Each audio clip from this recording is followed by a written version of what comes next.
Alright guys, this is Airfare Gaming yet with another deck profile. We're doing another twist again, and this is a My Hero deck profile with Isaiah again. We kind of migrated from Yu-Gi-Oh to My Hero. We're finally good locals over here at Java in Jacksonville. So let's go ahead and dive into your deck profile. Alright, starting out with the character, we got Cementos, 5 hand, 31 health. Really nice. You gain +1 hand size for every 3 face downs in your stage. You flip a lot of foundations for stuff like your person hands. Flip 1 foundation, ready foundation, so you get to reset a lot of your cards in your stage. You keep throwing out attacks, keep making more, building more and stuff. And then every 2 foundations you can enhance and give it +1 damage for each 2 face down foundations, and you flip a lot of foundations again, so you can get a lot of damage. So he's very nice character. He's very slow in the early game, but he builds a lot of cards, so he progresses very fast. He gets 6 to 7 hand. I've gotten to 8 hand size once in a very long game, so that's really nice. So moving on to the attack lineup. Well, first of all, yeah. Yesterday, January 3rd it was our first tournament with My Hero, and you got 3rd place with Cementos. Third place. Yeah, so not bad at all. Yeah. So let's go ahead and dive into the rest of the deck. Again, real quick, this is a very budget-friendly version of the list. Besides, like starting off with 4 Hardened Chop, this one's like $2. It's not that expensive, honestly, but I am looking to update the deck eventually. But anyways, Hardened Chop is really nice. Breaker 1 block. It's got +2 to low attack. You get to, again, like Cementos, you get to reset your stage again, so you can destroy a face-down foundation and build a top card of your deck face down. And getting into a deck can also be attack cards, and you can pick those up with a card soon. But it's also really nice because if your rival blocks it, you get to discard a card from their hands. They discard one. And then moving on to more 4 Hardened Frenzy. If you build it, which is really nice, you get +1 speed, +1 damage, +2 low blocks, really nice.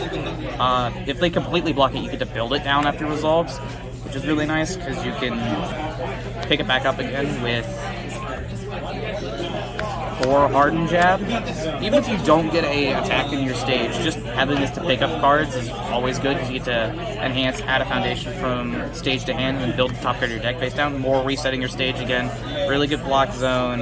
Really good poke card as well. So just being able to pick up cards is really good for the mid to late game as well. And then 4 Overhead Reversal. This is just a really neat card.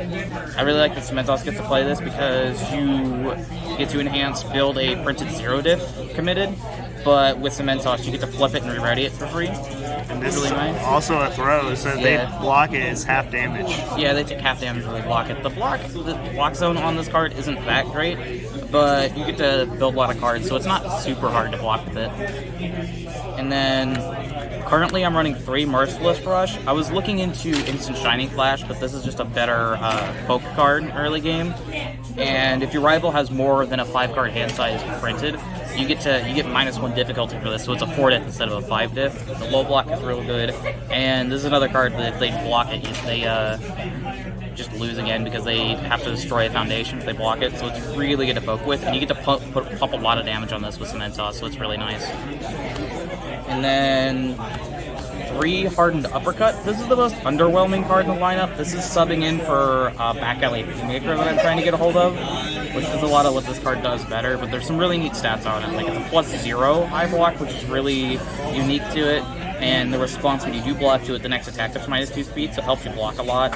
So it's a good defensive card, but in the early game, trying to attack with it isn't great because you don't want to destroy that many foundations for it. But if you do get it off the EX2 to get more speed, so you can give it 2 speed, give it 7 speed, that's given a whole bunch of speed moments. And the best part about it is you get to, on less attacks, you get to hit someone really, really hard with it.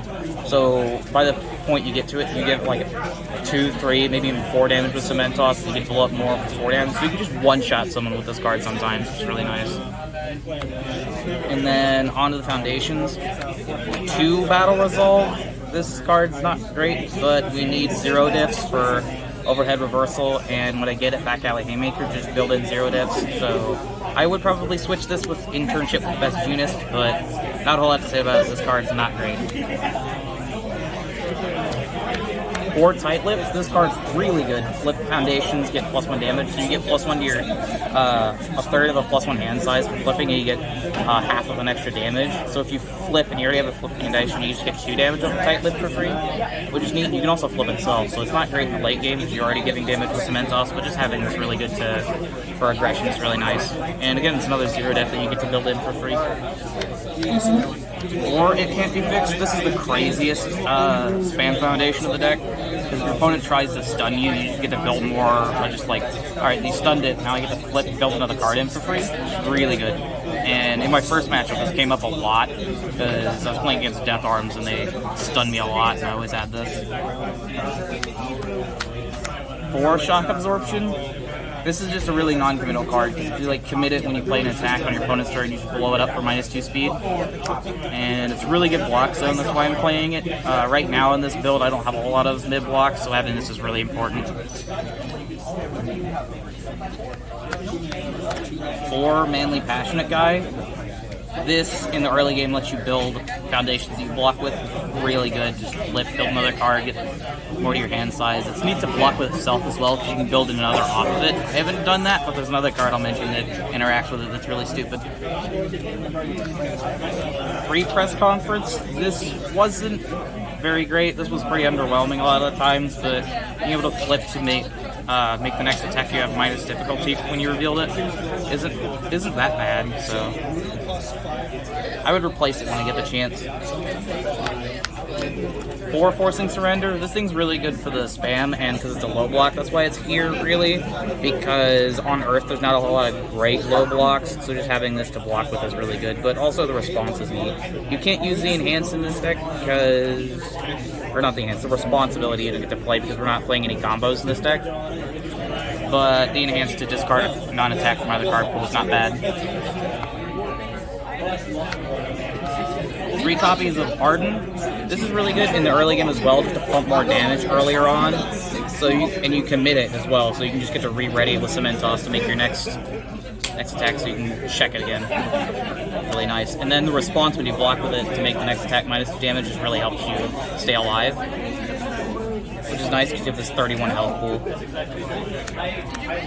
For Apathetic, just being able to flip your opponent's stage is really good. So you also get a third of an extra hand size. There's just 1 foundation out of your 3 to your next hand size, which is really good. And with Manly, if you block with this to build it in, you just flip it and get more stuff out. Even though it's a 4-check, because Cementos gets to re-ready his stage a lot, it doesn't feel bad to ever check this at all. Here's a crazy card, 3 Glamorous. Like I said, this is like even just building it by itself on a turn is not bad.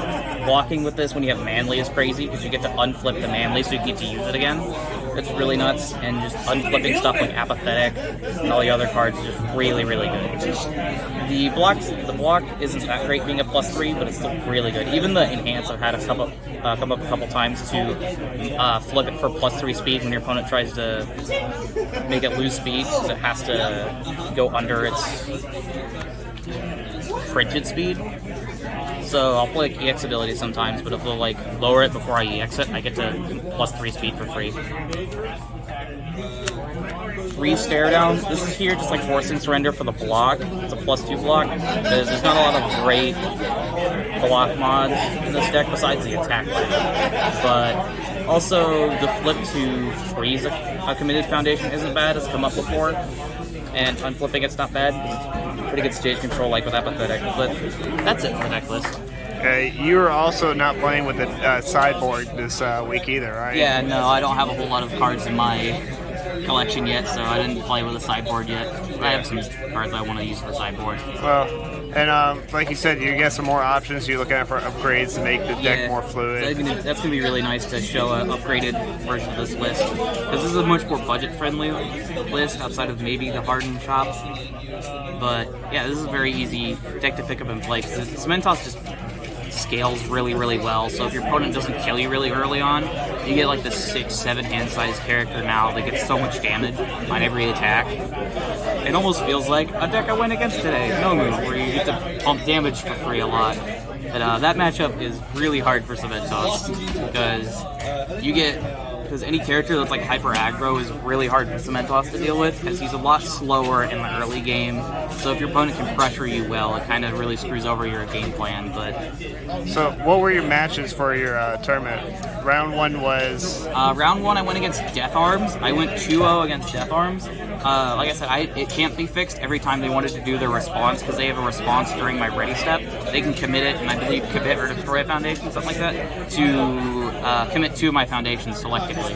I had or did I just stun 2 or something like that? But I had it can't be fixed almost like every single time they did that. So like I mentioned with it can't be fixed, I just flip it to build another card off of my deck. So I just get to build in more cards for free, which is really crazy. So I kind of just auto won that matchup because of that. Round 2 was against... Round 2, I went against Momo Yairozu. That, in game 2, we tied, so we went into time because our first game went like 30 minutes long. So we were both building against each other, and my opponent wasn't, made like a couple misplays. They weren't counting as many foundations like I was.